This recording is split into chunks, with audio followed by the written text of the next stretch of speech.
What are some of the things that business owners listening, operators might learn?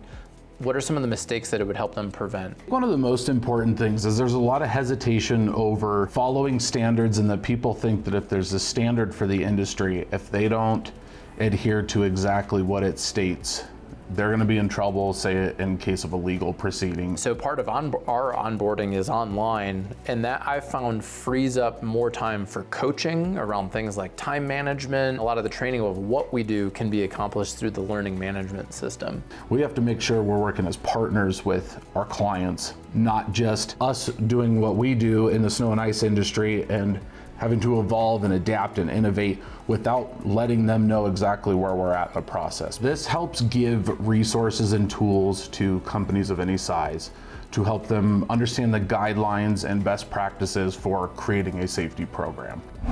All right, everyone, welcome back to the Landscaper's Guide. Today, I'm excited to interview Mike Wagner from Exbet Advising. He is a SIMA member who's developing some amazing things in the snow industry. So Mike, thanks for coming on the show.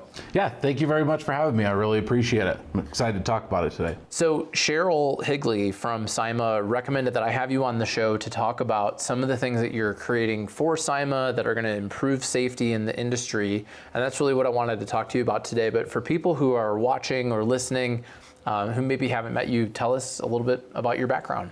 Sure. Yeah, so I come from a background that falls in municipal snow work. I worked for City and County of Denver and Boulder County as a heavy equipment mechanic. Slowly evolved into that and then moved into the private industry in landscaping, working for TerraCare at the time down in Centennial, Colorado, and then moving over to Designscapes, Colorado. So once I worked there, I was going to school at the same time, earning my bachelor's degree in business, and then moved on to earning my master's as well. So it was kind of this natural transition in my passion for vehicles and equipment. I proposed the idea of creating the role of fleet manager at Designscapes, Colorado. Being that it was a bigger company, they didn't really have anybody that oversaw that kind of operation in the company. Following that, my deep passion for snow work just kind of evolved into me managing more of the snow processes, clientele, site property inspections, contract development and revisions, and then the safety and risk portion. So as that grew, just with my background in fleet and snow, I slowly integrated the role of safety manager in the company as well, kind of all under that same umbrella. So now I oversee all three of those functions at Designscapes, but this kind of led to me doing my own advising work on the side, as I feel there's a huge need in our industry to educate people, create training programs that are effective in reducing risk and really safety issues to the company, the community, and the client. What types of businesses do you advise and consult with? So right now I work with the Professional Association, the Snow and Ice Management Association. I've also worked with Fleet Pros, which is a fleet association based in the Rocky Mountain region. And then I also work as an expert witness with attorneys and law firms, doing some case work with reviewing case documents, giving expert advice and opinions throughout the legal process, and ultimately developing expert reports. Well, that's cool. So tell us a little bit about, we have this enormous acronym here. It's ANSI. So what is that acronym, and what is the safety standard program that you're helping create? Sure. So the ANSI standards are very common in many industries. SIMA has been involved in them before, but this is the first one that's being developed in the industry that focuses on just safety and safety programs within organizations. So this helps give resources and tools to companies of any size to help them understand the guidelines and best practices for creating a safety program. A lot of companies don't have the resources, that just aren't on that scale. Predominantly in the snow and ice industry, you see much smaller companies, 100 employees or fewer, and they just don't have the access and the resources that the bigger companies do, the bigger corporations. So this helps give them those guidelines to help ensure that they're creating a training program that's effective, while also to protecting themselves in case of incidents such as slip and falls, accidents, things like that that can happen on site, or environmental concerns that can come up from usage of materials. And so you worked on this with about 12 or 14 other people. Tell me a little bit, who else was involved and what did you end up creating? What's new? So the group that was involved, a lot of people have been in the snow and ice industry for a long time. There's a lot of tenure, a lot of experience.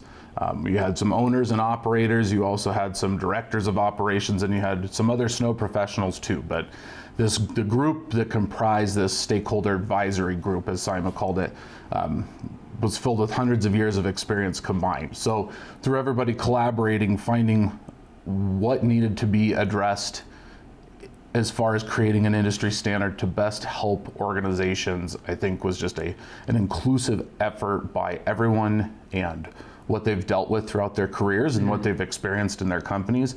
So the nice thing too is this encompassed different regions. It wasn't just the United States, it was all over, but then it was also, we had a member or two in Canada as well. So it helped kind of bridge those gaps that any member of the association could help use this tool to implement in their company.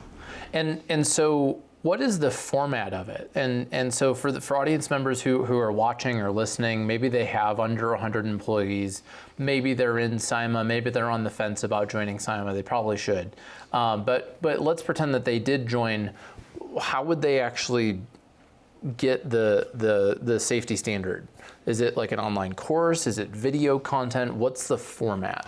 So the actual standard itself is nice. It's just I believe it's a 7-page PDF document that's certified by the ANSI organization. And then SIMA is going to have the availability of that document, but then through ANSI itself, they also have the availability of getting that document. So it's one of those resources that SIMA sees as a benefit to its members as well as non-members. So it's going to be one of those things that anybody in the industry who recognizes what SIMA does or follows what they do, they'll have access to this material. By no means is it a resource that is created to profit off of. This is a resource that's created to help the industry as a whole improve and progress. And what are some of the big challenges that, by reviewing the safety standard, what are some of the things that business owners listening, operators might learn? What are some of the mistakes that it would help them prevent from a safety standpoint? I think one of the most important things is there's a lot of hesitation over following standards, and that people think that if there's a standard for the industry, if they don't adhere to exactly what it states, they're going to be in trouble, say in case of a legal proceeding, or if they have some gaps in their training program, their safety program. But what's most important is for people to take this document and really understand how they can integrate it into their operations, because not every company is the same. Everyone functions a little bit differently. So they also have to take this material and be able to understand the minimums of what it's expecting, but also too, that you can set the bar a lot higher if you so choose to. This is just a great starting point for people to say, all right, I have a safety program, I'm performing a needs assessment, seeing where my gaps are, how can I fill these in by taking this document and looking at what we need to do to make it better. And is it bilingual? What languages is it offered in? Right now it's English only. So the document itself is English, but as we get more into the training, so the actual training content will be English and Spanish to start. And so the training content, is that something that you're helping develop? Yes. So I've been working on this project.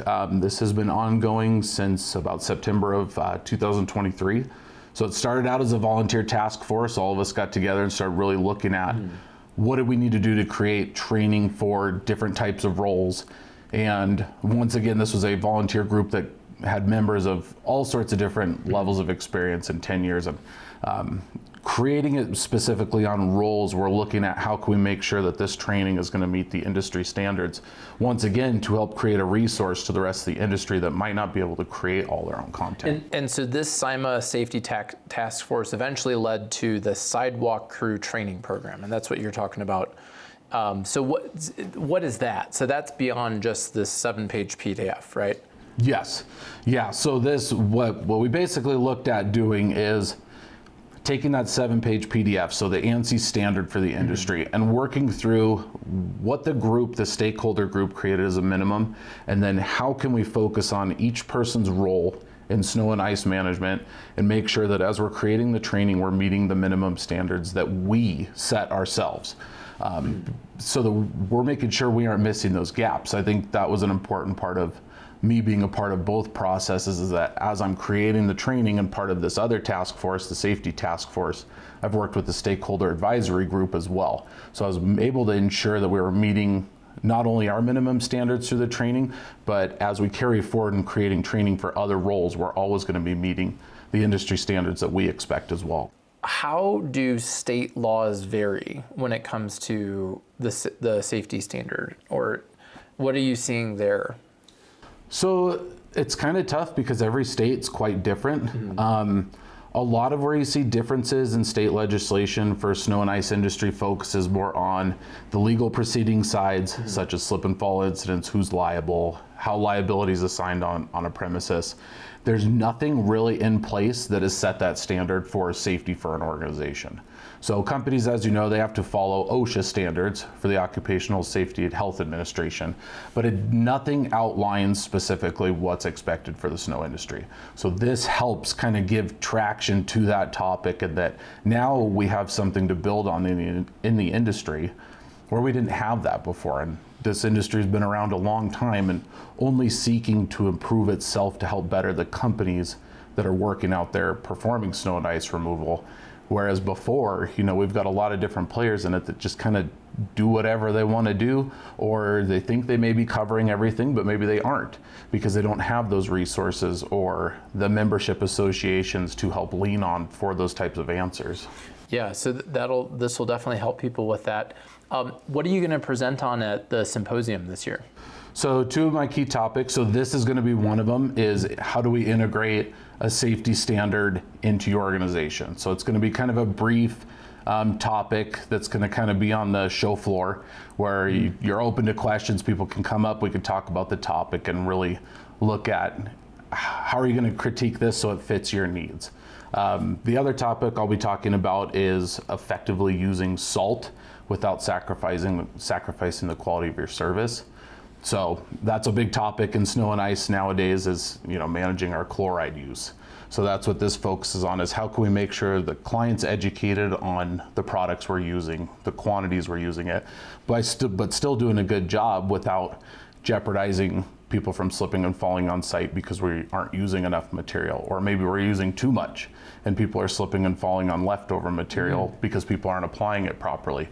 So it's going to be a good educational topic. I think it's always a big topic for the snow and ice industry, but it's just one of those things I think we can always learn more from it and make sure that we educate the client afterwards. So Mike, tell us a little bit more. How will the actual training content be delivered? So the training is different, which is nice. So traditionally, not just the industry, but SIMA has always developed video content for people to watch for their training exercises.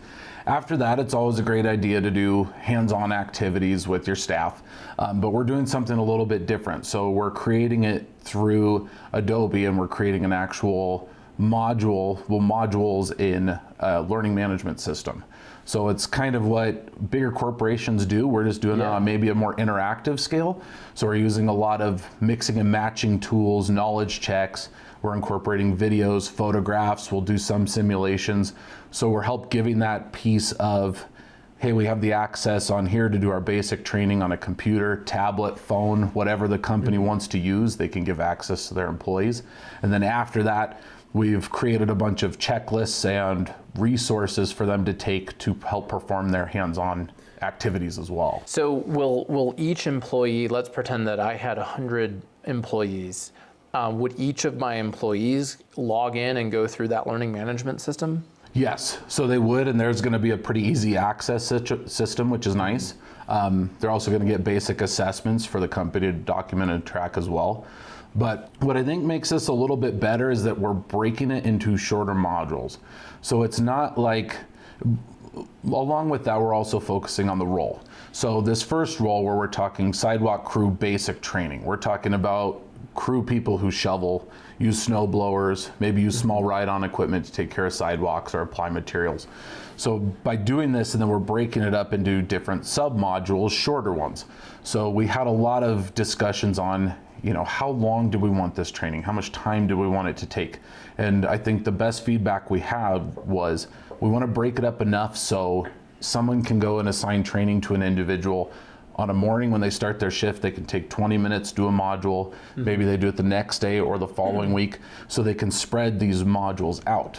But also what's important with it is if they run into personnel issues, if they have someone not performing a job properly, they can go back and reassign a specific module instead of the entire training again. So they can really hone in and focus on how can we improve what these individuals are doing to make sure that the job's getting done right. The other thing I really like about that, and we have a learning management system at Ramblin-Jackson. We call it Ramblin-Jackson University. Sure. And so part of our onboarding is online, and that I found frees up more time for coaching around things like time management or planning or communication, things like that. And the training, a lot of the training of what we do can be accomplished through the learning management system. And then, like you said, you can reassign specific modules as needed to help people if they're struggling with a certain aspect of it. Sure. Yeah, and one of the other things we did too is we're using full audio as well. So individuals have the option to use audio on all their slides or turn that audio off. So what we're really looking at too, Cheryl specifically at SIMA and I are really looking at, how do we address everybody's different learning styles? Because everybody's a little bit different and people are effective in all sorts of different ways. But by using this interactive learning management system, by using resources that people can take and perform hands-on activities, and then also the other component of making sure that our supervisors and managers can also go back and monitor the exercises that are being performed, the training that's being completed. We have documentation, we have results, we have progress of learners. So it's really trying to encompass all that, and how can we basically give people the resources to plug this into an organization for somebody that can just run with it.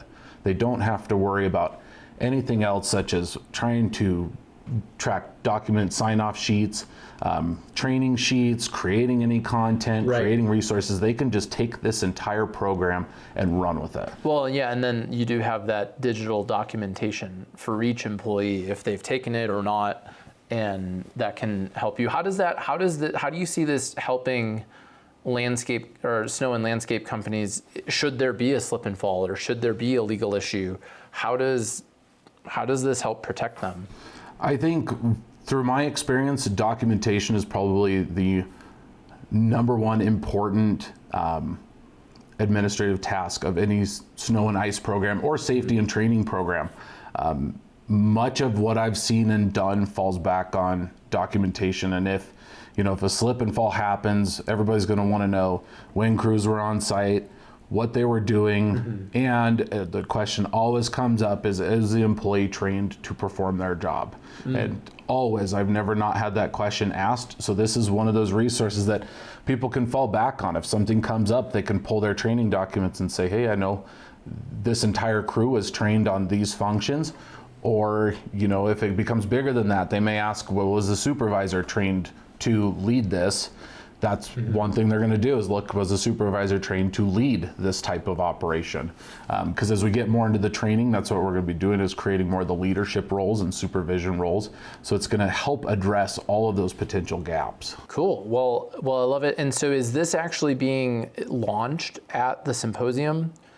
So we're going to be demoing out the training at the symposium. So they're going to be setting up tablets for people to demo out the software, try it. We're really hoping for some feedback from the individuals that want to go through it. And is that going on throughout the whole symposium, or is there a specific date and time that people should go? So throughout the symposium.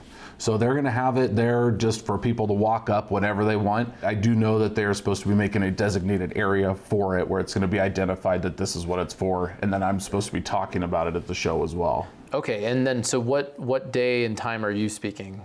So I am speaking on that Wednesday. I think my time was changed on the salt usage. I'm going to really focus on how we can reduce our usage but educate the client.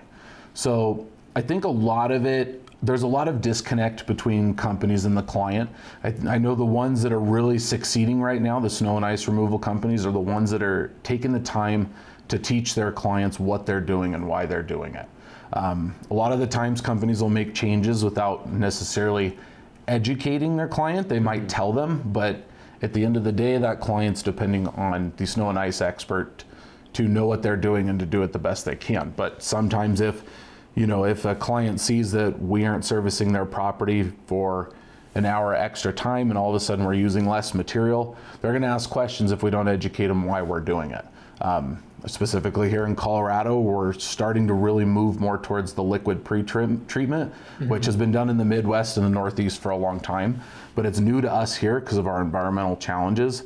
So, if we get clients that move here, property managers that come from out of state, they don't really know our best practices here as opposed to what they're used to. They might think we're not doing our job properly, or anybody in the snow and ice industries. Can you tell me more about that? What is it? Because I hear, a lot of clients like in Illinois, Wisconsin, using using brine a lot more than I'm seeing it used in Colorado. Would you agree? Yeah, totally. And so what's the reason for that? So brine's just like any other liquid. We deal with magnesium chlorides, calcium chlorides. There's a bunch of others that use different additives. But what makes the mountain region, the Rocky Mountain West, so difficult is our dryness with our snow. So in traditional places like the Midwest and the Northeast, where it's much more humid during snow, the application of liquids is much more effective because we don't deal with the dry air or the dry snow not being able to activate the liquids in the proper manner. So you need enough moisture falling in the snow and hitting the ground to really activate the liquid content, the chemicals in the spray, the brine or calcium chloride, whatever you're using. So, but in Colorado, Utah, Montana, Idaho, all these Rocky Mountain states, we are extremely dry, so we don't have that moisture content in our snow. So what can happen is we might pre-treat the surface with a liquid. If we don't have enough liquid in our moisture in our snow, it'll turn that pre-sprayed liquid into a sheet of ice because it's not activated by the moisture in the snow because we are just that dry. So it's taken a lot of experimenting with it. Even, we've had it on the public and private level. There's been a lot of tests with brine, a lot of unsuccessful attempts that have made road conditions just treacherous. So it's really that refining process of trying to figure out what chemicals work the best. Cool. So will your talk be geared for people from Colorado, or what will you be speaking on? So I think, as I focus on how we don't sacrifice our quality of service to the client based on how we use our salts or our chlorides, I think the biggest part of it is so many in the industry, and even if they don't, we're still educating ourselves on the use of it and how we go about selecting a material, how we go about calibrating equipment, and where we put the material down and where we don't. But it's that gap in, all right, even as we're working with this process to try and make it better or to find new solutions, we have to make sure we're working as partners with our clients, not just us doing what we do in the snow and ice industry and having to evolve and adapt and innovate without letting them know exactly where we're at in the process, because it is going to constantly evolve as long as legislation keeps changing, as long as we're still trying to protect our environment and make it better. It will always be one of those topics we should be having regular conversations with the client on. So I'm hoping to work with the group that sits in this education session on how do we make sure that we translate what we're doing into a great communicative process with the client to ensure that we're working on the same page, that everybody understands each other, that we're trying to tackle the same problems, just we got to do it together. We can't do it separate. We can't expect one side to know what the other one's thinking if we don't bridge that gap. So Mike, for folks listening who want to get involved, how are there volunteering opportunities, or how can we get involved? So the great thing with an association with the Snow and Ice Management Association is they really build on their volunteerism with their membership group. Not a lot of associations get their members as involved as SIMA does. I've been part of many professional associations, but they do a great job of finding the opportunities that people would really be interested in, as well as putting enough information out there for people to know what they can and can't get involved with. They're frequent on emails. They make sure they put things on their website. They put it in their newsletters that they send out. A lot of the times you'll see them in their magazine, Snow Business, as well. So they make sure that it's in front of their readers, their content readers, as well as other members in the association. They put it out there for everybody to be a part of. They definitely don't just lean on their experience in the industry to create everything they need to, which is awesome. So if folks want to get involved in volunteering, who should we contact? So Cheryl is a big advocate of volunteering. Sometimes it can transition on the project and who's assigned to it. So because of their roles with SIMA, they have people that are assigned to different roles. But the best way to do it is going on their website, SIMA.org. They've got all that volunteer opportunity and contact information on there to get involved. Cool. Well, Mike, thanks for coming on the show. Hopefully I'll see you at the symposium. We're going to be actually having a booth there. Ramblin' Jackson has a booth number 1428. I'm also doing a snack and chat on the 26th on sales. And then on the 27th, I'll be doing the breakfast jamboree on recruiting, how to attract hell yes employees with social media. And we're having a nachos and networking event. Excellent. So, sounds like a good time. Do you like nachos? Love nachos. Cool. Well, come and have some nachos with us on the 26th. I'll put the details for that in our show notes. It's just kind of a casual thing. I'm getting together people who listen to our podcast, some clients. Sure. Just a little mini networking event when there's nothing else going on. Sounds like a great time. Yeah, I appreciate you having me on the show as well, Jack. I really appreciate it. Yeah. So, Mike, for folks listening who want to network with you, how can we get in touch? Yeah, so contact information, I'm on LinkedIn fairly regularly, both personally for Designscapes and my own business, Exbet Advising as well. Just love growing my network and being a part of the associations and meeting new members and new followers and new people who want to get involved. Cool. Well, we'll put a link to your LinkedIn in the chat, or in the show notes, so people listening can go down and click on that. And thanks again for coming on the Landscaper's Guide and for everything you're doing with this safety program. Thank you very much. I really appreciate it. Hey, it's Jack Jostes, and if you enjoyed this, be sure to subscribe to our YouTube channel and check out our show notes for some links to the free resources we have for you. And make sure you listen to the Landscaper's Guide podcast on Apple Podcasts and Spotify every week. And next, click the link at the end of this video for additional sales, marketing, and leadership ideas to grow your snow and landscape company.